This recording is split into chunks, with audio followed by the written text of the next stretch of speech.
Hello friend, आपका स्वागत है आपके ऑनलाइन शिक्षण यूट्यूब चैनल पर। दोस्तों, बहुत बहुत स्वागत है आपका, क्योंकि आप इतने प्यार देते हैं चैनल को। इतने प्यार देने के लिए आपको बहुत बहुत धन्यवाद दोस्तों। आप लोग इसी तरह प्यार देते रहिए और हम आपका साथ आपके पेपर तक देंगे। आपके पेपर तक क्या, आपको टीचर बनने तक देंगे, क्योंकि टेट के भी क्लास स्टार्ट होने वाले हैं बहुत जल्द ऑनलाइन शिक्षण 2.0 पर। तो आप लोग वहाँ पे भी सब्सक्राइब कर लें उस चैनल को और अच्छे तरीके से अपनी पढ़ाई को कंटिन्यू रखें। ठीक है दोस्तों, तो चलिए हम लोग स्टार्ट करते हैं। आज जो लास्ट टॉपिक होगा मुगल में, इसके बाद एक टॉपिक आएगा आपका जिसमें हम लोग इसके कह लीजिए कि इसमें पतन, मुगलों के पतन के बारे में बात करेंगे, उनके संस्कृति के बारे में बात करेंगे। तो आप लोग ध्यान से पढ़ते रहिए और अच्छे तरीके से अपना रिवीजन भी करते रहिए, जिससे कि आपको कभी दिक्कतें ना हो। यहाँ तो आप फोड़ के आओगे ही, बाकी अनेकों जगह अगर आप टेट आगे भी जो भी एग्जाम दोगे टीचर्स के लिए, तो वहाँ पे भी उसको फोड़ के आओगे। तो चलिए हम लोग स्टार्ट करते हैं आज औरंगजेब का टॉपिक के साथ। इससे पहले एक बात बता देते हैं, जो बच्चे परेशान हो रहे हैं कि सर मैथ की क्लास स्टार्ट करिए, अभी हमने देखा पिछला क्लास में उससे बहुत सारे कमेंट आए, सर मैथ क्लास स्टार्ट करिए, सर हिंदी की क्लास स्टार्ट करिए, सर मतलब बहुत सारे क्लासेस आपके ऑलरेडी। मैथ तो पहली बात ख़त्म हो चुकी है। उन बच्चों को बता देना चाहते हैं जो बच्चे नए हैं, क्योंकि आप लोग तो बताते नहीं हो पुराने नए बच्चों को, है ना। तो आप लोग अपने में मजे रहते हैं, शेयर तो करना वरना है नहीं किसी को। आप लोग शेयर करिए, आप लोग से यही विनती है हमारी कि आप लोग जितना सपोर्ट करते हैं एक बार हचक कर एक बार शेयर कर दीजिए। फिर हम लोग स्टार्ट करेंगे अपना आज का क्लास। और उन बच्चों को बता देना चाहते हैं जो बच्चे नए हैं, आप लोग घबराइए नहीं, बिल्कुल आप लोग प्लेलिस्ट में आया करिए, किसी से ना पूछा करिए, पहले तो प्लेलिस्ट चेक किया करिए। इतने बच्चे जुड़े हैं तो मतलब कुछ सोच कर ही जुड़े होंगे ना यहाँ पे। तो आप लोग को बिल्कुल फ्री क्लासेस प्रोवाइड किए जा रहे हैं। आप आइए प्लेलिस्ट में बेटा। जो बच्चे नए हैं जिनको नहीं पता है, वो प्लेलिस्ट में अगर ऊपर देखेंगे तो होम होगा, होम लिखा होगा, फिर वीडियो लिखा होगा, फिर प्लेलिस्ट लिखा होगा। तो प्लेलिस्ट पे जो वो क्लिक करेंगे ऊपर ही उनको सारी क्लासें नजर आ जाएंगी। जो मैथ का है लगभग 50 क्लास हुआ है, मतलब 50 क्लास में 4-5 तो टेस्ट है। इस संडे को, जो पिछला संडे था जो बीता है अभी 2 दिन पहले, तो हम लोग 2-4 दिन पहले जो संडे बीता है पिछला वाला, उसमें हम लोग ने काफ़ी ज़्यादा टेस्ट कर रखा है, काफ़ी ज़्यादा क्वेश्चन ले रखा है। पहला टेस्ट था पूरा सिलेबस कवर होने के बाद सबसे धमाकेदार पहला टेस्ट था 2 घंटे का। आपने देखा होगा, अगर नहीं देखा है तो देखिए। और मैथ के सारे सिलेबस करवा दिए गए बेटा, मतलब आपके सिलेबस में बिल्कुल धुआंधार तरीके से कराया गया है, जिसमें टेट भी इंक्लूड है। आप लोग करें तो सही। वैसे टेट का क्लास हम स्टार्ट करने वाले हैं बहुत जल्द, ठीक है ना। आपका ऑनलाइन शिक्षण 2.0 पे आप वहाँ पे भी जुड़ के देखिए क्लासेस को, बल्कि वहाँ पे हिंदी भी तो काफ़ी ज़्यादा करवा दी गई है। आप देखिए, आज हम लोग स्टार्ट करेंगे लास्ट मुगल शासक, यानी कि कह लीजिए जो पावरफुल शासक था मुगलों में उत्तराधिकारी, मतलब उत्तर मुगल काल भी थे। हमने फर्स्ट वीडियो में आपको पूरे मुगल काल का जो पूर्व मुगल काल थे, जो उत्तर मुगल काल थे, सबका मतलब कार्यकाल बताया था, मतलब कि कब से कब तक थे। जो उत्तर मुगल काल थे बेटा, वह साम्राज्य विस्तार पे ध्यान ही नहीं देते थे, एक तरह से कह लीजिए भोग विलासी थे, है ना। और अपना मतलब कि कह लीजिए अंत कर लिए वो धीरे धीरे। कुछ समय के लिए कोई आता था, बहादुर शाह फर्स्ट पहले आया, और वही बहादुर शाह के नाम से बहादुर शाह द्वितीय, जिसे हम बोलते थे जफर, बहादुर शाह जफर, वो लास्ट में आता है, जिसको रंगून भेज दिया जाता है अंग्रेजों द्वारा 1857 की क्रांति के समय। आप लोग याद करिए, वो सारी क्रांति कैनिंग था पहला भारत का, मतलब कि last governor general of India रहता है, वही फर्स्ट वायसराय ऑफ इंडिया बन जाता है आपका कैनिंग, लॉर्ड कैनिंग, ठीक है। लॉर्ड डलहौजी के बाद आ जाता है लॉर्ड कैनिंग। उसी के समय तो होता है विद्रोह 1857 का, तो क्रांति होती है, उसमें बहुत सारे हम लोग को तथ्य देखने को मिलता है। खैर वह भी आपके सिलेबस में है, हम कराएंगे उसको। जैसे ही मुगल खत्म होता है, ये वाला चैप्टर आज वाला एक वीडियो इस पर और आएगा, जिसमें इसके पतन और संस्कृति के बारे में होगी, ठीक है ना। चलिए तो हम स्टार्ट करते हैं बेटा। औरंगजेब, देखिए औरंगजेब जो है शाहजहां की मृत्यु के बाद 1658 पे गद्दी पे बैठता है बेटा, और 1707 तक अपना राज्यपाठ करता है। इसके बारे में कुछ बहुत सारी चीज़ें हम आपको बता चुके हैं, क्योंकि यह एक तरह से विद्रोह, जब इसके कह लीजिए कि जब शाहजहां रहता है, शाहजहां के समय बेटा कह लीजिए कि एक तरह से विद्रोह होता है, जिसके 4 मतलब कि इसके तो रहते हैं 12 पुत्र, 12 नहीं 14 पुत्र होते हैं। पुत्र मतलब कि संतान, संतान केवल पुत्र नहीं, पुत्र पुत्री दोनों मिला के इसके 14 संतान होते हैं। 14 संतान में 7 तो तुरंत सफाया हो जाता है, और 7 को हमने क्रम से बताया था। इसी वजह से शाहजहां इतना प्यार करता था अपने बेगम से, उसी के नाम से, मुमताज महल के नाम से कह दीजिए, वह ताजमहल बनवा दिया। और ये बेचारे भी अपने पिताजी को देखकर यह भी बनवाते हैं ताजमहल, मतलब कि छोटा सा ताजमहल, बताएंगे अभी, बिल्कुल आराम से सुनते रहिए आप लोग। चलिए स्टार्ट कर लेते हैं। पहले अब देखिए जो औरंगजेब का जन्म हुआ था बेटा वो कब हुआ था पूछा जाता है, तो बताएंगे 3 नवंबर 1618 को, 1618 को इसका जन्म हुआ था बेटा। ठीक है, कहाँ हुआ था तो बता देंगे उज्जैन।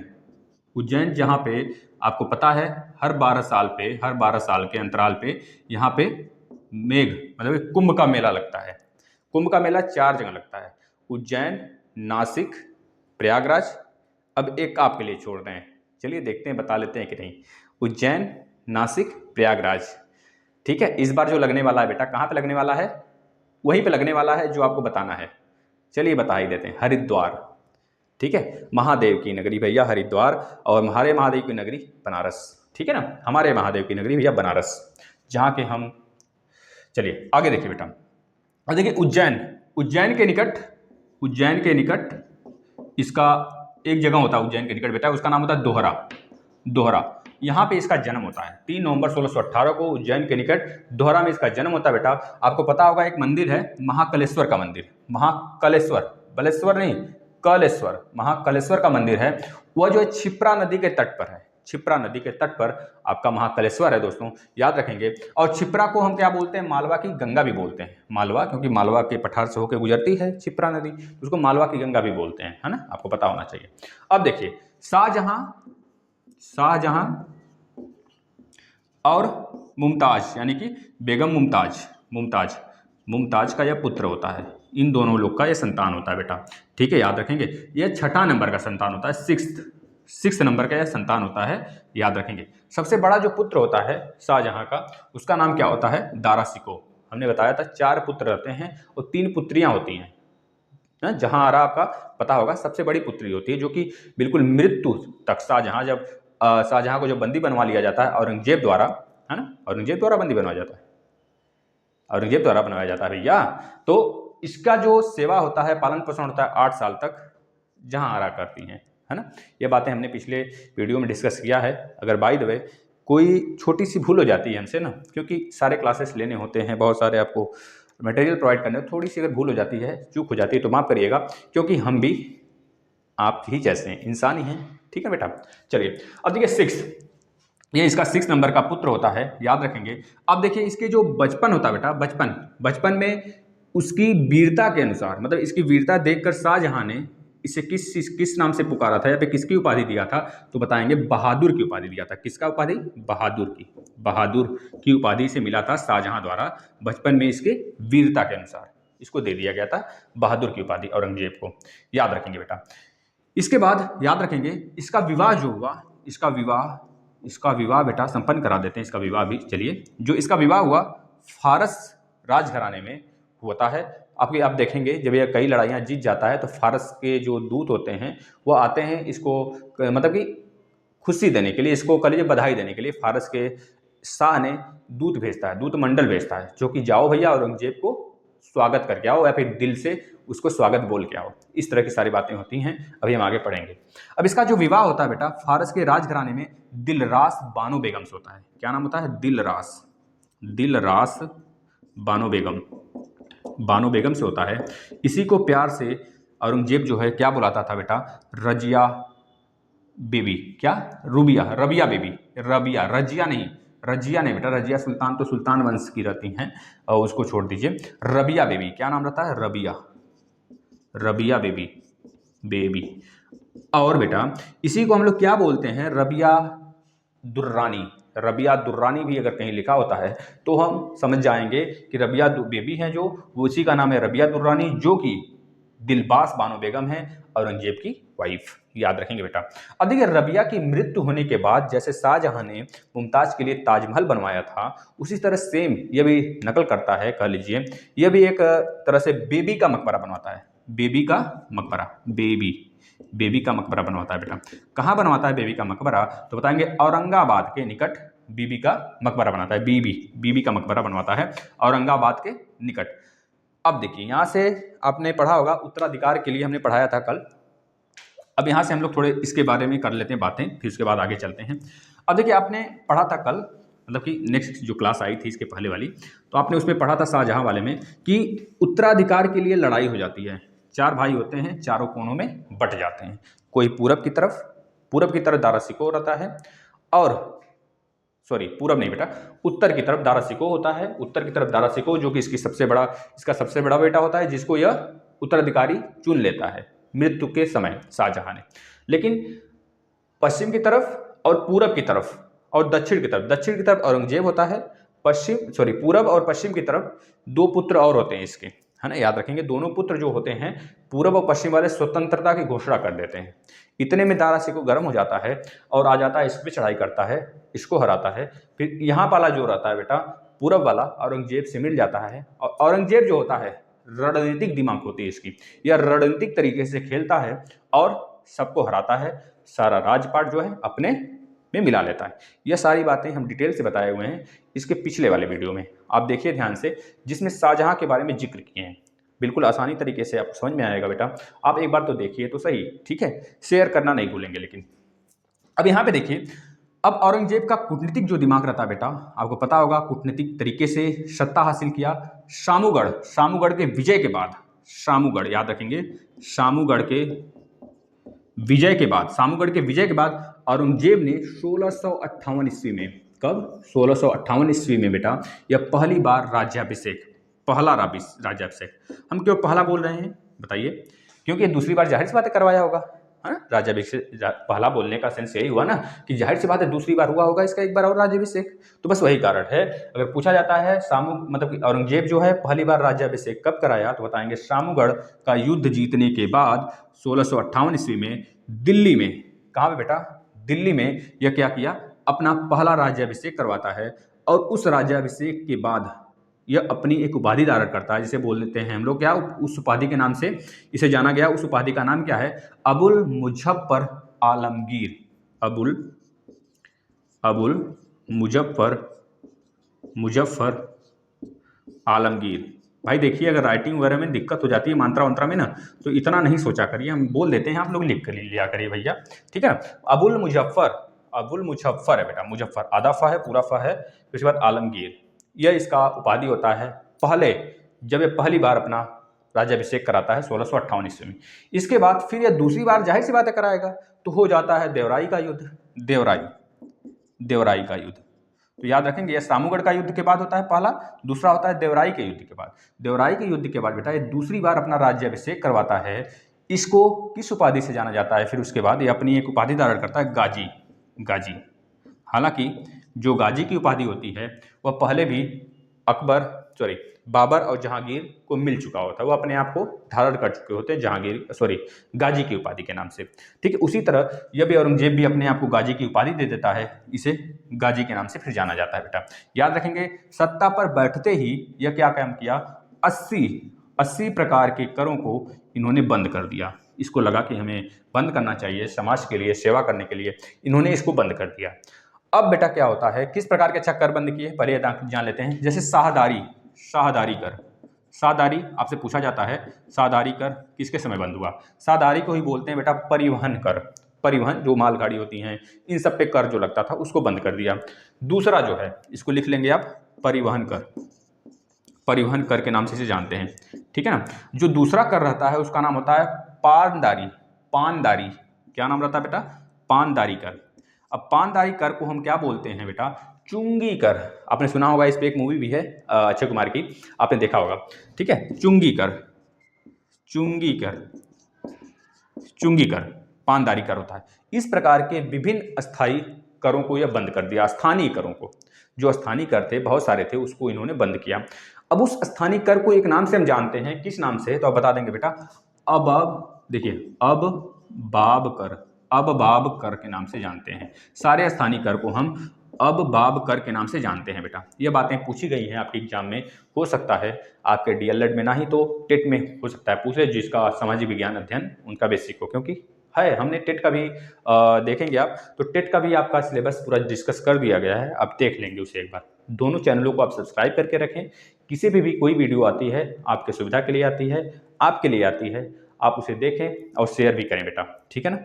और एक बार और बोलेंगे, प्लेलिस्ट में आइए आप लोग, आपको हर एक चीज़ मिलेगा, सारे क्लासेस मिलेंगे, संस्कृत के भी स्टार्ट हो चुके हैं, आप उसको भी देख पाएंगे, है ना। चलिए, इसके समय जो आपका औरंगजेब होता है बेटा, इसके समय हिंदू मनसबदारों की संख्या में वृद्धि कर दी गई। क्यों वृद्धि हुई आगे बताएंगे हिंदुओं की बेटा। औरंगजेब को बधाई देने के लिए जब वह इस तरह के कारनामे कर लिया, दो बार उसका राज्याभिषेक हुआ, तो उसको बधाई देने के लिए फारस के शाह, जो इसकी बीवी रहती हैं दुर्रानी, उनके खानदान से, फारस के शाह, फारस की वह खानदान की थी ना, तो फारस के शाह ने एक दूत भेजा कि जाओ भैया, भारत भेजा गया, मतलब उसको भारत भेजा गया। जैसे आज भी देखेंगे आप कि दूत क्या होते हैं, एक देश से मतलब एक देश का दूसरे देश में चला जाता है, उस देश का इस देश में आ जाता है। क्यों? क्योंकि जो हमारा राजनीतिक संबंध होता है, राजनीतिक संबंध, और कह लीजिए कि आपका नागरिकता का, मतलब कि कह लीजिए कि यही समझिए बस आप कि राजनीतिक संबंध बनाने के लिए, है ना, हो गया, या फिर अर्थव्यवस्था को थोड़ा बहुत शेयर वगैरह करने के लिए ये सारी संबंधें बनाई जाती हैं। राजदूत एक जगह से दूसरे देश में फिट होते हैं, मतलब भेजे जाते हैं, वहाँ से भी लोग आते हैं, जिससे कि वहाँ की बातें यहाँ पे आ जाएं और यहाँ की बातें वहाँ पे आसानी से बात हो चुके, ठीक है ना। वह सब पहले IAS IFS की कैटेगरी के होते हैं बेटा, मतलब उस रैंक के होते हैं, वह होते हैं फॉरेन अधिकारी के नाम से जाना जाता है ना। अब देखिए, वो तो भेज दिया भैया, जाओ औरंगजेब को बधाई दे के आओ, तो आता है दूत, औरंगजेब को दिल से स्वागत करता है, औरंगजेब भी खुश होता है। इसके बाद अब यहाँ से शुरू होता है साम्राज्य विस्तार औरंगजेब का।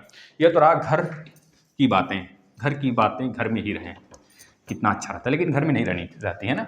कुछ लोग होते हैं जो पोल खोल देते हैं, लेकिन घर की बातें जब घर में होती हैं ना, तो बाहर वाला मतलब कि कुछ नहीं, कुछ कोई कर पाता है, उसके बाद चिल करिए। लेकिन ऐसा होता नहीं है। आप लोग ने इतिहास, हिस्ट्री उठाकर देखिए, इतिहास उठाकर देखिए, जब भी अत्याचार हुआ है अपने देशों पे, तब अपने देश का ही कोई नागरिक अपने देश का नमक खा के नमक हलाली किया होता है। रामायण उठा के देखिए, महाभारत उठा के देखिए, सब में आपको नजर आ जाएगा। इसी तरह मुगल तो वही कोई एलियन थोड़े था, इसके साथ भी ऐसा ही बहुत सारी घटनाएं घटी थी। अब देखिए, साम्राज्य विस्तार स्टार्ट हो जाता है। यह लास्ट शासक होता है बेटा जो साम्राज्य विस्तार करने में सक्षम रहता है, फिर साम्राज्य विस्तार करता है, क्योंकि इसके बाद उत्तर मुगल काल स्टार्ट हो जाता है। उत्तर मुगल काल में पहला जो होता है बहादुर शाह प्रथम, लास्ट जो होता है बहादुर शाह द्वितीय, इस तरह आप याद कर लेंगे। बहुत सारे होते हैं उत्तर मुगल काल में, जैसे फर्रुखसियर हो गया, मतलब फर्रुखसियर हो गया, और कह लीजिए कि बहुत सारे क्रम से आते हैं। 1707 में जब इसकी मृत्यु होती है, तो हमने बताया हुआ है, उसको पहले वीडियो में आप देख लेंगे। पहला वीडियो जब हमने मुगल का इतिहास के लिए स्टार्ट किया था, उसमें बताया गया है आपको, वहाँ पे आप देखेंगे। पिछला वीडियो आप जरूर रिवाइज किया करें। अब देखिए, साम्राज्य विस्तार स्टार्ट हो जाता है। ये सबसे पहले साम्राज्य विस्तार जो होता है बेटा, वो असम से शुरू होता है। तो लिख लीजिए, असम के विरुद्ध, असम पहला, असम के विरुद्ध, असम के विरुद्ध धावा बोलना है, तरह से विद्रोह, असम के विरुद्ध विद्रोह, मतलब असम में एक अहोम जाति के लोग, जनजाति के लोग रहते थे, उन्होंने विद्रोह कर दिया। अब ध्यान सुनिए, यह अपनी शुरुआत असम के विरुद्ध सैन्य अभियान शुरू किया। सबसे पहला इसका सैन्य अभियान पूछा जाता है, कौन सा रहता है, तो बताएंगे असम के विरुद्ध रहता है, जो 1660 ईस्वी में मीर जुमला सेनापति के नेतृत्व में चढ़ाई करके गुवाहाटी में अहोम लोगों से संधि करके बहुत सारा जगह मुगल जो है अपने में मिला लिए थे। तो याद रखेंगे, मीर जुमला कौन था, वह सेनापति रहता है किस समय, जिस समय इसका पहला विद्रोह होता है, पहला चढ़ाई होता है औरंगजेब का असम के विरुद्ध। 1660 ईस्वी में यह घटना घटती है, और पूरा का पूरा लगभग कह लीजिए कि बहुत सारे जगह असम का इसमें मुगल में मिला लिया जाता है, ठीक है। अब देखिए, यह घटना बेटा 1660 में, मतलब कि 1660 में स्टार्ट होती है, 1662 तक यह जो है ना झगड़ा लड़ाई चलता रहता है। लास्ट में संधि होती है, और काफ़ी ज़्यादा जगह जो होते हैं असम के, गुवाहाटी वगैरह सब कुछ यह अपना हड़प लेता है बेटा। अब देखिए क्या होता है, 1663 में मीर जुमला की मृत्यु हो गई। जो मीर जुमला था बेटा ना सेनापति, उसकी मृत्यु हो जाती है। कौन करता है, मतलब मृत्यु हो जाती है, कह लीजिए उसकी किसी कारणवश मृत्यु हो जाती है। 1663 ईस्वी में यह क्वेश्चन पूछा गया है बहुतों बार, तो आप इसे नोट कर लेंगे। कब मीर जुमला की मृत्यु होती है, तो बताएंगे 1663 ईस्वी में हो जाती है। इसके बाद सेनापति शाइस्ता खां आता है। शाइस्ता खां सेनापति बनता है मुगलों में औरंगजेब का सेनापति बनता है, बनाया गया उसे। अब शाइस्ता खां जो है औरंगजेब का मामा, खास मामा नहीं, मतलब रिश्तेदार में उसका मामा लगता था, उसे बनाया गया। अब औरंगजेब क्यों बनाया बेटा, क्योंकि ये काफ़ी दिमागदार था, और जो वहाँ की सूबेदारी थी, जैसे उड़ीसा हो गया, असम हो गया, बंगाल हो गया, ये सब पूरा उधरी वाले क्षेत्र में आता था, असम वाले इलाके की तरफ आता था। पहले बंगाल, पश्चिम बंगाल, उड़ीसा, ये सब बटे थोड़े थे, बिहार वगैरह, सबको बंगाल के नाम से जाना जाता था। बुंदेलखंड वाला यह इलाका है जिसमें हम लोग हैं, यूपी वाला, इसे बुंदेलखंड के नाम से जाना जाता था, है ना। मालवा के नाम से किसे जाना था, मालवा के नाम से बीच वाला जो आपका महाराष्ट्र वाला इलाका है, उसे मालवा के नाम से जाना जाता था, है इस तरह पहले राज्य थोड़े थे, पहले 4 या 5 प्रांत थे बस। मालवा हो गया, बुंदेलखंड हो गया, बंगाल हो गया, इस तरह के बस प्रांत थे। तो उसी तरह बंगाल में आपका जो उड़ीसा वाला क्षेत्र है, असम वाला क्षेत्र है और बंगाल वाला जो क्षेत्र है, यह सब आता था। तो इसका जो सूबेदारी दे दिया गया वो अपने मामा को दे दिया, शाइस्ता खां। शाइस्ता खां जो है इसका सेनापति बन जाता है मीर जुमला के मृत्यु के बाद। ठीक है, अब देखिए पूरा का पूरा जो मुगलों का था उधर आधिपत्य बन गया और आधिपत्य बना रहा, जिससे जिससे विद्रोह ना हो इस वजह से वो अपना बैठा दिया था वहां पे एक तरह से सूबेदार अपने मामा को, शाइस्ता खां। शाइस्ता खां बेटा आप लिख लेंगे, शाइस्ता खां, शाइस्ता खान। ठीक है ना। चलिए इसके बाद हम आ जाते हैं बेटा, अब देखिए अहोम शासक जो रहता है, अहोम शासक में एक सबसे खतरनाक शासक होता है बेटा चक्रध्वज, आता है चक्रध्वज। अब देखिए अब ये खेल जो है बाजी जो है पलट देता है चक्रध्वज, चक्रध्वज आ जाता है इसका नाम। ये अहोम का सबसे खतरनाक सूबेदार होता है ना, चक्रध्वज के नाम से। अब यह बेटा मुगलों द्वारा जो जीता गया जगह था ना, वो आता है सारा का सारा फिर से अपने में ले लेता है, मजा आ जाता है। अब इसके बाद ये शासन करता रहता है लास्ट तक और वहाँ पे मुगलों का ध्यान नहीं जाता है ना, क्योंकि मुगल बहुत सारे जगह अपना विजय अभियान करने पे तुले थे, तो छोटे मोटे चीज़ों को छोड़ देते थे या फिर ध्यान नहीं देते थे, क्योंकि उनको लगता था क्योंकि मुगलों की सेना काफ़ी बड़ी थी, वो जब चाहे तब किसी चीज़ को किसी क्षेत्र को अपने में मिला सकती थी। तो मुगलों का ध्यान अब यहाँ से हटा। अब यहाँ से जाट विद्रोह हो गया, दूसरा विद्रोह याद रखेंगे कौन सा हुआ, जाट विद्रोह।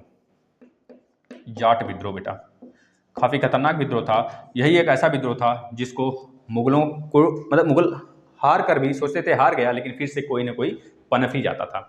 अब औरंगजेब के विरुद्ध पहला संगठित विद्रोह के नाम से कौन जाना जाता है, तो बताएंगे जाट विद्रोह को जाना जाता है बेटा। आपसे हम बात किए होंगे जैसे आगरा हो गया, मथुरा हो गया, ये सब जाटों के नाम से बेटा बहुत ज़्यादा फेमस था, और वहाँ पे जो है ना जाट विद्रोह के नाम से इसी सब जगह जाट विद्रोह हुआ था। अब देखिए हम आपसे बात किए थे बुंदेला, बुंदेला और बुंदेला जो शाहजहां के समय की बात हम जब किए थे बेटा, उसमें बुंदेला के बारे में बात कुछ किए थे आपसे। बुंदेला जो होता है, बुंदेला के समय शाहजहां के समय बुंदेला का एक बेटा होता है, मतलब कि क्या नाम होता है उसका, वीर सिंह बुंदेला। वीर सिंह बुंदेला का एक बेटा होता है बेटा जुझार सिंह बुंदेला, वह विद्रोह किया था। उसका भी आगे हम देखेंगे, इसमें भी जिक्र मिलता है जाट विद्रोह में, क्योंकि वो लोग भी जाट थे ना। वीर सिंह बुंदेला हो गए, वीर सिंह बुंदेला का बेटा रहता है जुझार सिंह बुंदेला, वो शाहजहां के समय विद्रोह किया था, जिसको शाहजहां ने दबा दिया था, है ना, याद रखेंगे। अब जो यह आपका जाट विद्रोह होता है बेटा, इस विद्रोह के साथ सतनामी विद्रोह भी जुड़ा होता है। लास्ट में सतनामी विद्रोह को भी लोग दबा देते हैं, अभी उसके बारे में बताएंगे। मुगल दबा देते हैं, लेकिन जाट विद्रोह चलता रहा, लास्ट में जीत जाता है बेटा, है ना, जीत जाता है। अब देखिए 1669 में स्थानीय जाटों ने गोकुल के नेतृत्व में, गोकुल एक यहाँ का मतलब कि जाटों का नेतृत्व करने वाला था गोकुल, उसके नेतृत्व में विद्रोह किए। 1669 में विद्रोह हुआ, याद रखेंगे 1669 में गोकुल के नेतृत्व में, गोकुल याद रखिएगा, हम लिख देते हैं यहाँ पे गोकुल के नेतृत्व में जो जाट होते हैं वो विद्रोह कर देते हैं। अब देखिएगा, अब मजा आएगा। अब उधर से क्या होता है, अब्दुल नवी जो होता है बेटा, जो मुगलों की तरफ से होता है, अब्दुल नवी, वो क्या काम करता है, पगला हिंदू मंदिर तोड़ रहा होता है। अब ये नहीं देख रहा है कि हम घुस गए हैं गोकुल के पास, गोकुल के क्षेत्र में आ गए हैं भैया, अब हमारी पिटाई होगी। उसका खचक के पीटा गया उसे, और उसको उसी जगह धराशायी कर दिया गया बेटा। यह औरंगजेब का सेनापति रहता है अब्दुल नवी बेटा, क्या नाम होता है, अब्दुल नवी। यह जो होता है औरंगजेब का सेनापति होता है। इधर गोकुल जो होते हैं जाट के विद्रोह करते रहते हैं, मतलब जाट के नेतृत्व करते हैं जाट का, और इधर देख रहा है कि अब गोकुल इतना ज़्यादा उफान पे है, लेकिन फिर भी ये आते हैं हीरोपंती करने के लिए। मंदिरों को तोड़ने की क्या जरूरत थी भैया तुमको, लो साफ हो गए जिंदगी से, तुम्हारी मतलब जिंदगी से हाथ धो बैठे। इसी वजह से बोलते हैं जो संस्कृतिक होती है बेटा, हिंदू की हो चाहे मुस्लिम की हो चाहे किसी भी देश की हो, हम तो हिंदू मुस्लिम ये सब कुछ नहीं होता बेटा। अब भारतवासी हैं, भारतवासी में जो सांस्कृतिक होती है, सांस्कृतिक चीज़ें होती हैं ना, वो बहुत ज़्यादा मायने रखता है। कभी तुम कुछ को गाली दे दो, लेकिन आपने कभी देखा है जब भी विद्रोह हुआ है, जब भी बातें होती हैं, तब मतलब जब भी कॉलेज की जो प्रोटेस्ट वगैरह होते हैं ना, वो सांस्कृतिक को लेकर ही होते हैं, संस्कृति को लेकर होता है। जैसे अपने CAA जो सिटीजन अमेंडमेंट बिल आया था, सिटीजन अमेंडमेंट एक्ट बन गया था बाद में, उसमें भी देखेंगे तो मुस्लिम भी, मेरे भाई बहन जो हैं मुस्लिम, वही विद्रोह किए थे। क्यों? क्योंकि उनको लग रहा था कि हम यहाँ से निकाले जाएंगे, लेकिन ऐसा कुछ नहीं है उस एक्ट में। कभी उसके बारे में डिस्कस कर लेंगे। अभी किसान विद्रोह हो रहा है, ये सब किसान विद्रोह ही हैं, ये सब लोग किसान हैं, सब लोग किसान हैं और परेशान हो गए थे मुगलों से। बाद में आप देखेंगे एक और विद्रोह स्टार्ट हुआ था अंग्रेजों के समय। उस समय भी किसान बहुत परेशान थे, क्योंकि किसान हमेशा झेले हैं बेटा, क्योंकि यह इनके ऊपर पूरा देश टिका होता है। किसान को झेलना का मतलब, जिस देश किसान अगर खुश नहीं है ना, उस देश को क्या बताया जाए, खुश रखना चाहिए। लेकिन कुछ कारणवश बहुत सारे किसान उपद्रवी भी हैं बेटा। 26 जनवरी का आपको पता है, चढ़ गए थे भैया, वहाँ पर रोका भी गया था आपके जो बागपत है, लेकिन उस पर चढ़कर मतलब अलग प्रकार के, अलग कास्ट के, मतलब कलीजे की अलग ही झंडा वहाँ पे शो किए। अरे तुमको विद्रोह करना ही था बेटा, तो तुम जो है अपने देश का झंडा लगाते, तब देखो सारे देश आपके लिए खड़ा हो जाती। लेकिन अब क्या मिल गया, एक तरह से मुद्दा मिल गया सरकार को। अब आप ज़्यादा दिन तक नहीं चलोगे, आपका मुद्दा ठप होने वाला है। एक मिल गया ना, यही मुद्दा था, यही मुद्दा चाहिए था सरकार को, मिल गया, बस आपका खात्मा होने वाला है। अब देखिए उस मुद्दे पे नहीं जाते हैं हम। अबुल नबी जो होता है बेटा, यह जो होता है सेनापति होता है, और अबुल नबी जो होता है बेटा, गोकुल ने इसकी हत्या कर दी। अबुल नबी की जैसे हत्या की गोकुल ने, तैसे ही औरंगजेब तिलमिला गया। अब औरंगजेब तिलमिला गया, अब हुआ तिलपत का युद्ध। कौन सा युद्ध? तिलपत का युद्ध हुआ। तिलपत के युद्ध में बेटा, जिसमें क्या होता है, जाट परास्त हो जाते हैं, क्योंकि इसमें डायरेक्ट लड़ने आया था। देखिए पहली बात तो औरंगजेब डायरेक्ट नहीं आता था, उसका कोई सेनापति ही रहा होगा, इसमें आया और जाट को परास्त कर दिया। अब खुश हो गए मुगल, सोचे कि जाट का खात्मा हो गया, बंद हो गया, प्रोटेस्ट वगैरह बंद हो जाएगा, ये सब विद्रोह करना बंद कर। लेकिन 1686 में जाटों में एक और राजा राम ने नेतृत्व किया जाटों का, मतलब वो उभरे राजा राम नाम था, बहुत खतरनाक था बेटा। अभी एक हम बात बताएंगे, आप लोग हंसने लगेंगे। राजा राम था बेटा, ये इतना जलता था मुगलों से ना, इतना जलता था मुगलों से बेटा ना, कि यह इतना जलता था, घृणा करता था मुगलों से, कि समझ लीजिए जो सिकंदराबाद में जो अकबर का जो टॉम्ब है, मकबरा है, वहाँ पहुँचा, उसकी अस्थियाँ निकाला और जला दिया। मतलब काफ़ी ज़्यादा जलन थी, यह निकला वहाँ पे, मतलब यह भी काफ़ी ज़्यादा मतलब था तगड़े वाला। इस वजह से मुगलों को भी ये छक्का छुड़ा दिया बेटा। और राजा राम के नेतृत्व में जाट फिर से विद्रोह करने लगे। 1688 में राजा राम एक युद्ध में परास्त हो जाते हैं बेटा। राजा राम जो है एक युद्ध में परास्त होते हैं। उसके बाद राजा राम का भतीजा रहता है चूड़ामन, चूड़ामल नहीं, चूड़ामन, इनका जो भतीजा होता है चूड़ामन रहता है बेटा, चूड़ामन के नेतृत्व में अब जाटों का विद्रोह फिर स्टार्ट हो जाता है। अब लेकिन यहाँ पे थोड़ा सा दिमाग लगाइए आप लोग। अब देखिए यहाँ पे क्या हो गया, जो चूड़ामन था बेटा, चूड़ामन ने जाटों का नेतृत्व किया, और यह विरुद्ध औरंगजेबों के जो यह विद्रोह था, औरंगजेब की मृत्यु तक चलता रहा, यह कभी शांत नहीं हुआ। बोला जाता है जाट इतने खतरनाक थे बेटा, वह विद्रोह करते रहे, कोई न कोई बनता रहा, उनका नेतृत्व करता रहा। इसी तरह राजा राम चले गए, आ गए चूड़ामन, अब चूड़ामन भी उसका नेतृत्व करने लगे। तब तक यह विद्रोह चलता रहा जब तक 1707 में औरंगजेब की मृत्यु नहीं हो गई। मतलब इसको यह शांत हुआ ही नहीं, इतना समझ लीजिए। भले से जो औरंगजेब की सेना रहती है, मुगलों की सेना रहती है, काफ़ी उपद्रवी होती है, लेकिन इन सब लोगों के कुशल नेतृत्व के कारण जो जाट रहता है, जाट विद्रोह सफल होता है, एक तरह से कह लीजिए जीत जाती है, मुगलों की सेना हार जाती है बेटा। अब यहाँ पे आ जाता है एक और विद्रोह होगा आपका, जिसे बोलते हैं सतनामी विद्रोह। वही सतनामी विद्रोह जिसमें कह लीजिए जो जाट विद्रोह का साथ दिए थे बेटा, जाट विद्रोह का साथ देने वाले यही थे ना, सतनामी विद्रोह। तो अब देखिए जाट विद्रोह तो चलता रहा, लेकिन उधर सतनामी विद्रोह, अब औरंगजेब सोचा कम से कम इसका जो सहायता वगैरह कर रहे हैं ये लोग, इनको हम लोग परास्त करते हैं धीरे धीरे, है ना। उधर सतनामी विद्रोह जो होता है बेटा, सतनामी विद्रोह आप याद रखेंगे, सतनामी विद्रोह के नाम से है। सारे विद्रोह हैं जो कि बहुतों बार पूछ लिया जाता है। सतनामी विद्रोह 1672 में होता है, 1672 में होता है बेटा, 1672 ईस्वी में होता है। और इस विद्रोह बेटा, यह विद्रोह एक धार्मिक विद्रोह था। पूरी तरीके से धार्मिक तो नहीं कहेंगे, क्योंकि सिख विद्रोह था, वह एक पूरी तरीके से धार्मिक विद्रोह है। क्योंकि आपसे पूछा जाएगा अगर औरंगजेब के समय कौन सा ऐसा विद्रोह था जो पूरी तरीके से धार्मिक विद्रोह था, तो आप बोलेंगे सिख विद्रोह, है ना। सिख विद्रोह जो था वह पूरी तरीके से धार्मिक विद्रोह रहता है। लेकिन यह आपका जो सतनामी विद्रोह होता है बेटा, यह पूरी तरीके से धार्मिक तो नहीं होता है, लेकिन धार्मिक बोलते हैं इसे। धार्मिक विद्रोह था जो किसानों ने किया था बेटा। सतनामी और जाट में क्या अंतर था, जो कि जाट तो परास्त नहीं हुए, लेकिन सतनामी परास्त हो जाते हैं। यह विद्रोह औरंगजेब दबाने में सफल हो जाता है। क्यों हो जाता है? क्योंकि जाट नहीं, देखिए जाट उधर नहीं हुए, मतलब उनका उनके विद्रोह को शांत नहीं करा पाए मुगलों ने, और इनके विद्रोह को शांत करा लिया। तो दोनों में एक अंतर है बेटा, क्योंकि जो जाट विद्रोह थे ना, उनके यहाँ के जो जमींदार थे वो जाट का साथ दिए, जाटों के साथ हमेशा खड़े रहे जमींदार, हिंदू जमींदार जो जाटों में थे। उसी जगह जो सतनामी विद्रोह के, सतनामी में जो बेटा, सतनामी संगठन में जो हिंदू जमींदार थे ना, वो मुगलों में जाके मिल गए। इस वजह से इनकी हार देखने को मिली, क्योंकि बोला जाता है ना, जो घर का, खैर आप लोग जानते हैं सारी जो स्टोरी है, जो कहावत है, सब लोग जानते हैं आप लोग ना। क्या बोले बार बार हम उसको, चलिए छोड़िए, बात करते हैं मुद्दे पर डायरेक्ट, है ना। नहीं तो आप लोग बोलेंगे सर मुद्दे पर बात करिए, बहुत बातें करते हैं आप, ठीक है ना, ये सारी बातें आप बोलने लगेंगे। इसके बाद अफगानी विद्रोह होता है बेटा, अफगानी लिख लीजिए, अफगानी विद्रोह होता है, अफगानी विद्रोह। इस विद्रोह में क्या होता है, इस विद्रोह में क्या होता है बेटा, इस विद्रोह में, पहले विद्रोह कब होता है तो बोलेंगे 1667 में होता है, वो 1672 में हुआ था सतनामी, ये 1667 में, मतलब कि यह पहले हो चुका होता है अफगानी विद्रोह, उसके बाद होता है सतनामी विद्रोह, याद रखेंगे।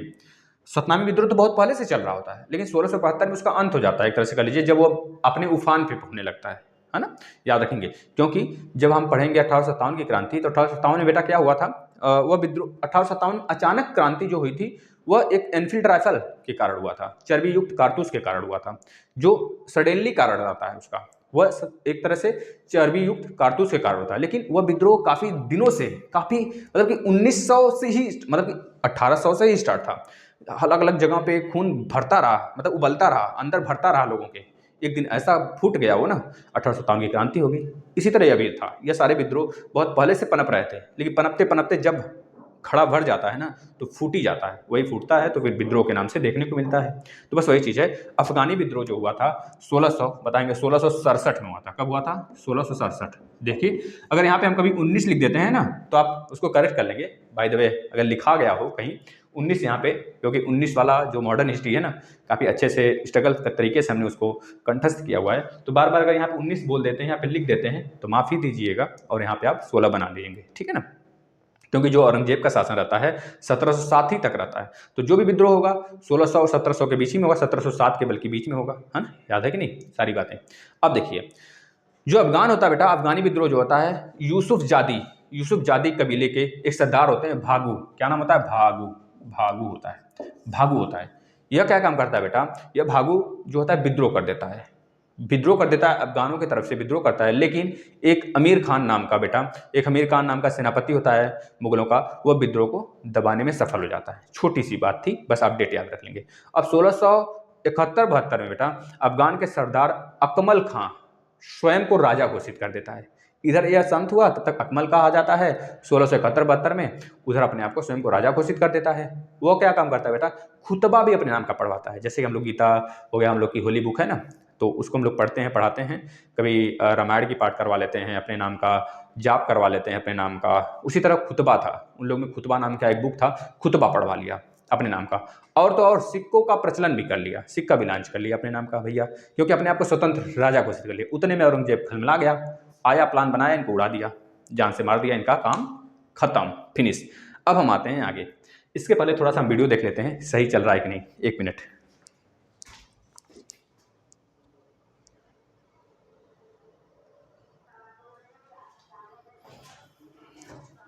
भाई सही चल रहा है। अब वहाँ के बाद हम लोग आ जाते हैं नेक्स्ट विद्रोह पे, जिसका नाम है बुंदेला विद्रोह। बुंदेला विद्रोह कब होता है तो बताएंगे 1661 में होता है।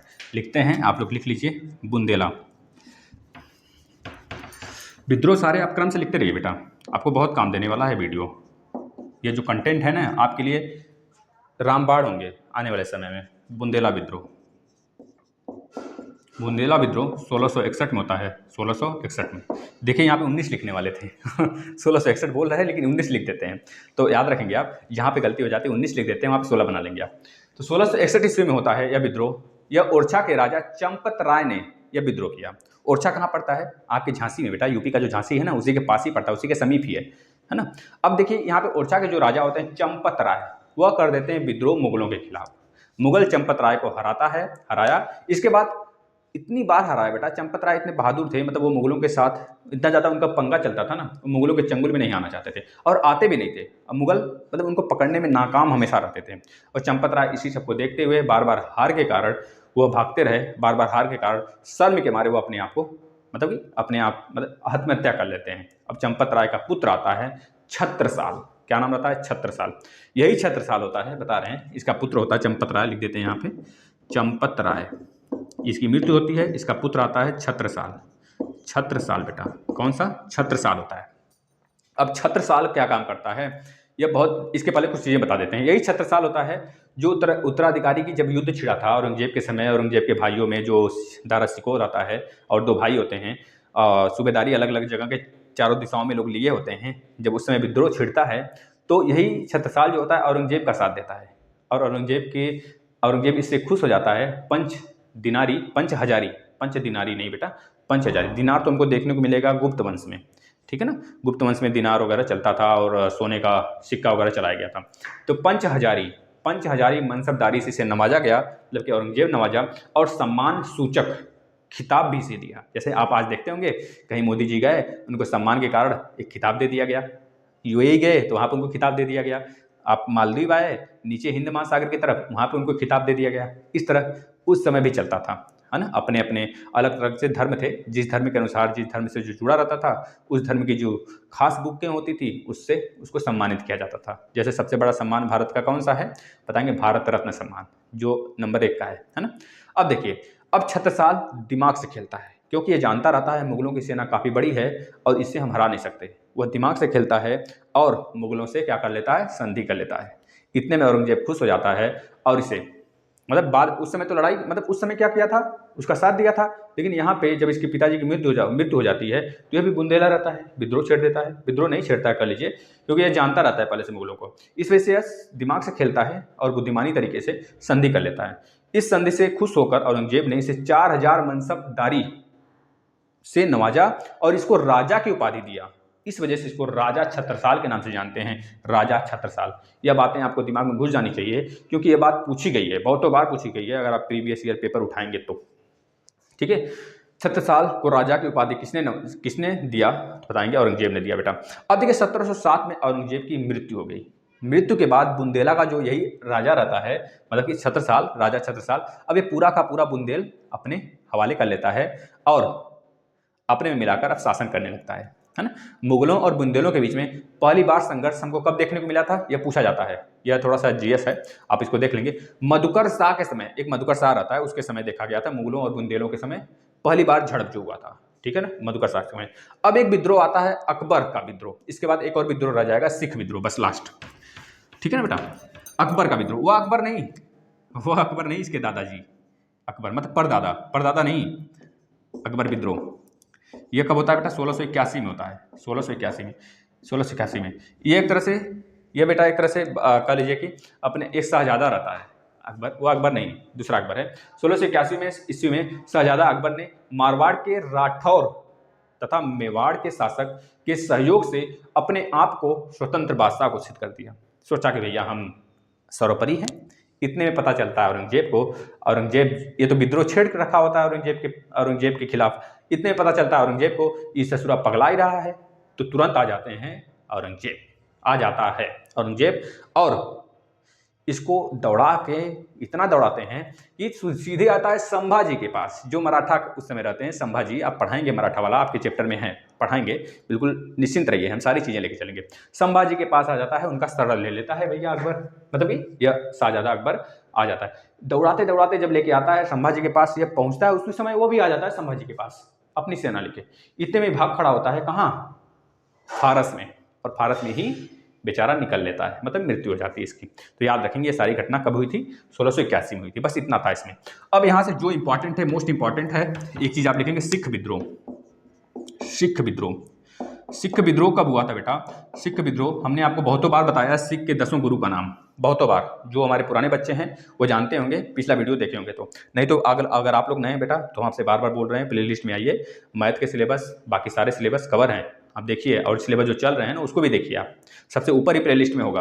अब देखिए सिख विद्रोह जो होता है बेटा, सिख विद्रोह में यह पूरी तरह से, पहली बात पूछा जाता है कि औरंगजेब के समय कौन सा विद्रोह पूरी तरह से धार्मिक विद्रोह था, तो बताएंगे सिख विद्रोह बेटा। इसमें 6वें नंबर के जो गुरु होते हैं, पहले हम आपको बता देते हैं फिर से गुरुओं की क्रम। पहला गुरु जो होते हैं बेटा, इनका जन्म 1469 में होता है, तलवंडी ननकाना में होता है। जो कि इस समय पाकिस्तान में है। ननकाना यानी कि नानक देव, गुरु नानक देव, है ना, गुरु नानक। इसका ट्रिक भी बताए हैं हम बहुत सारे वीडियो में, आप देख लेंगे, किसी वीडियो में बताए हैं। गुरु नानक देव, गुरु नानक के बाद गुरु अंगद जी, गुरु आते हैं, गुरु अंगद, यह याद कर लीजिए, गुरु अंगद आते हैं दूसरे नंबर के। फिर तीसरे नंबर पे आते हैं बेटा गुरु अंगद के बाद गुरु अमरदास, गुरु अंगद, गुरु अमरदास, फिर उसके बाद गुरु रामदास।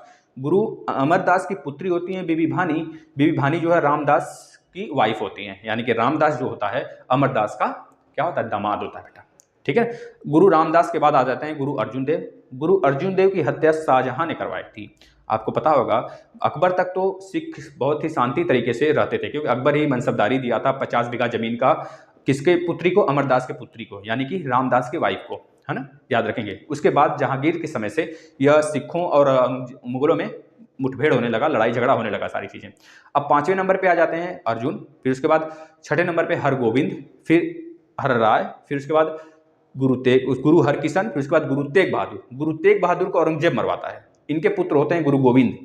यह चीज क्रम हो गया 10 गुरु का, आप पता कर लेंगे, मतलब कि इसको याद कर लेंगे बेटा। अब क्या होता है, जो 6ठे गुरु होते हैं, गुरु हरगोविंद के समय हुआ यह विद्रोह, इन्होंने विद्रोह छेड़ा था। क्यों छेड़ा था? पहली बार सिखों ने आत्मरक्षा के लिए, इसी समय इसी विद्रोह में पहली बार सिखों ने आत्मरक्षा के लिए हथियार उठा लिया, क्योंकि जब जब धर्म पे विजय पाने के लिए, धर्म को हानि पहुंचाने के लिए अत्याचार बढ़ा है, तब तब कुछ चमत्कार जरूर हुआ है ना। इस वजह से इनको अपना कह लीजिए कि अस्त्र शस्त्र उठाना पड़ा। अभी इसका नाम है एक, अभी हम आगे बताएंगे। अब 1675 में बेटा यह विद्रोह हो गया। कब हुआ था यह विद्रोह? तो बताएंगे 1675 में हुआ था यह विद्रोह। और औरंगजेब ने सिखों के गुरु तेग बहादुर और उनके 5 शिष्य, 5 शिष्यों का नाम पूछ लेता है। मतीदास, कौन सा? मतीदास, गुरदीता, लिख देते हैं। मतीदास,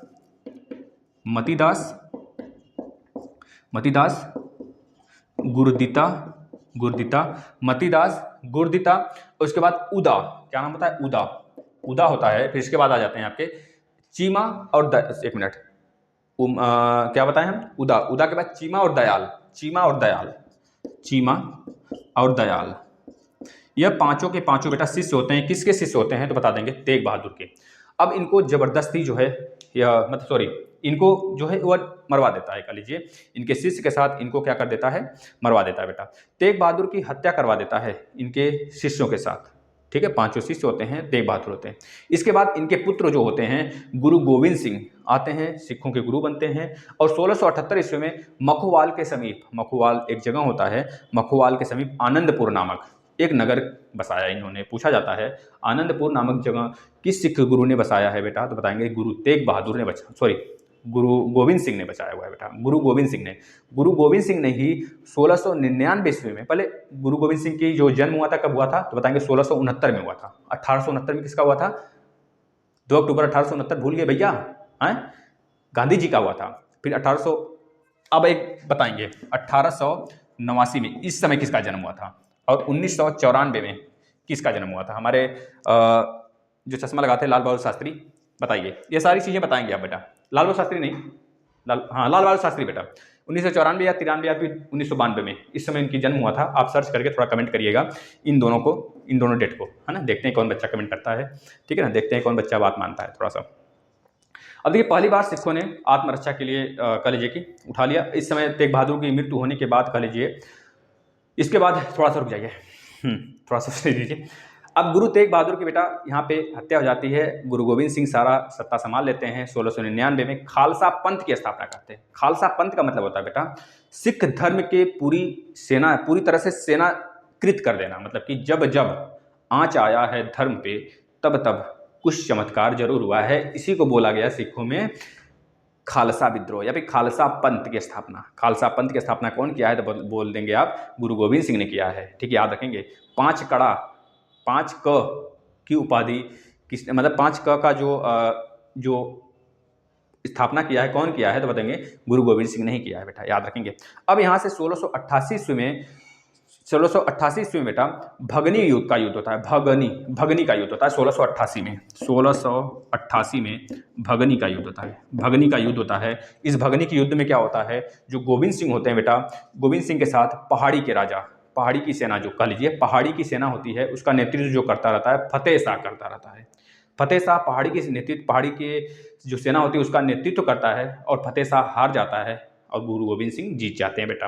1688 में इसको भगनी के युद्ध के नाम से हम जानते हैं, यह पूछा जाता है। इसके बाद 1690 में 1600 एक मिनट 1688 में 1690, हाँ 1690 में एक युद्ध होता है जिसको बोलते हैं नादौन 1690 में नादौन का युद्ध होता है बेटा। इतना समझ लीजिए आप, इस बार जो सीटेट का एग्जाम हुआ था ना, बच्चे झिलमिला गए थे पूरा। किसको देख के पता है? इतिहास को देख के। तो आप इस कदर पढ़ लीजिए ना कि कभी झिलमिलाए नहीं, हमेशा चमक जाएं, है ना। तो 1690 में नादौन का युद्ध हुआ था। इस नादौन के युद्ध में बेटा मुगलों के साथ पहाड़ी की सेना लड़ गई, सिखों के साथ नहीं, पहाड़ी की सेना जो है मुगलों के साथ लड़ गई। अब पहाड़ी के तरफ से पूछा जाता है इस समय आपके जो गुरु गोविंद सिंह थे पहाड़ी की सेना की तरफ से लड़ गए, क्योंकि पहाड़ी के साथ लड़े और मुगलों से दुश्मनी तो थी ही सिखों की, बस इसका साथ देने लगे। अब इस युद्ध में आप बस इतना पूछ लिया जाता है कौन साथ दिया, तो आप इसको याद रखेंगे। इसके बाद 1704 आता है। 1704 में सरहिंद की लड़ाई लड़ी जाती है, आपको पता होगा, मोस्ट इंपॉर्टेंट है, लिख लीजिए सरहिंद। वह हुमायूं वाला नहीं बेटा, शेर शाह सूरी के समय नहीं, वो दूसरा था सरहिंद, ये दूसरा है। 1704 में लड़ा जाता है यह चीज, सरहिंद की लड़ाई बहुतों बार पूछा जाता है, आप याद रखेंगे। इसमें क्या हुआ, मुगल के जो सूबेदार था वजीर खान, मुगल का जो सूबेदार था बेटा वजीर खान, यह जो है आनंदपुर जो बसाया गया था शहर हमारा गुरु गोविंद सिंह के द्वारा, उसको लूट लेता है, उस पर आक्रमण कर देता है बेटा। उस समय जो इनके 4 पुत्र थे गुरु गोविंद सिंह के ना, 4 पुत्रों में जो 2 पुत्र थे फतेह सिंह और जोरावर सिंह, फतेह और जोरावर को उठा ले जाते हैं और इनको जबरदस्ती इस्लाम कबूल करवाते हैं साले सब, है ना। इस्लाम कबूल करवाना कोई गलत बात नहीं, कर लीजिए, लेकिन एक तरह से श्रद्धा होना चाहिए बेटा। अब ऐसा थोड़े है भैया जबरदस्ती हम कहेंगे तुम खाना खो भैया, तुम यहाँ खाना खाने आए हो, खाना खा के जाओगे, उसका भले भूख ना हो, उसको जबरदस्ती कहीं खाना खाओ। अब वो जिस धर्म में रहना चाहता है, वो अगर उस धर्म में रहकर खुश है तो उसको रहने दीजिए, क्या जरूरत है। आप राजा हैं ना, तो राजा की तरह रहिए, लेकिन इसका अलग मनसक था, एक तरह से हिंदुओं से चिढ़ना, ठीक है बेटा। अब यह काम करता है, देखिए कोई हमारा इरादा नहीं कि हम किसी धर्म को आहत करें, हमारा बस मनसा है, हम टीचर हैं एक तरह से, बस आपको पढ़ाने के तौर पे हम बताते हैं सारी चीज़ें। आप अगर आहत होते हैं तो मुझे क्षमा करिएगा, क्योंकि इस सारी बातें आपको जानना चाहिए, जिससे कि आप आने वाले समय को अपने हिसाब से जी सकें, है ना बेटा। अब देखिए फतेह सिंह और जोरावर सिंह को ज़बरदस्ती यह इस्लाम कबूल करा रहा था, इन लोग ने कबूल नहीं किया, तो इनको क्या कर दिया गया, जिंदा ही बेटा दीवार में चुनवा दिया गया। इतना खतरनाक इन बच्चों के साथ गेम खेला गया, ये बच्चे उसी से में तड़प के मर गए।